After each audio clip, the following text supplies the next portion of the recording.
Another act of violence Columbus police focusing on tonight is who was involved in Chittfest. Several cars flipped, property damaged.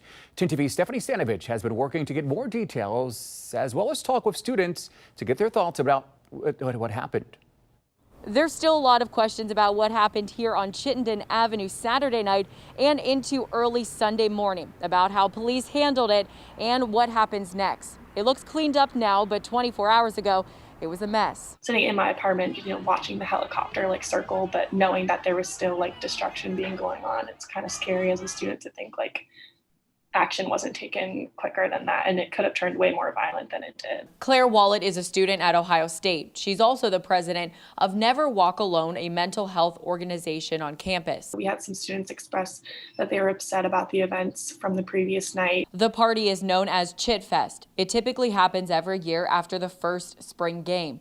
Police say this year partygoers flipped over 7 cars and totaled them. Wallet's group, Never Walk Alone, has raised over $9,000 to help people who had their cars damaged. She says they're working to figure out a plan on how to give the money to the right people. I don't want people to feel like we're just holding their money for a month and not distributing it out. Over the weekend, police told 10 TV they were aware of the event but did not expect that many people to attend. Police estimated around 1,000 people attended the block party at one point.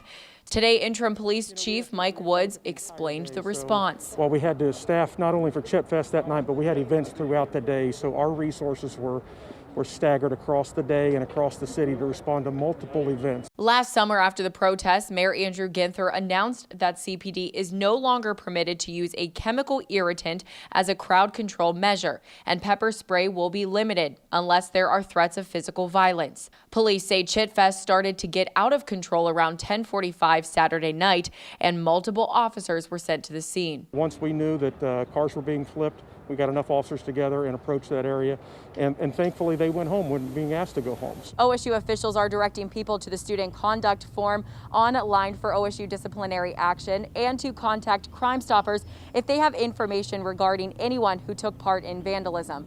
In Columbus, Stephanie Stanovich, 10 TV News.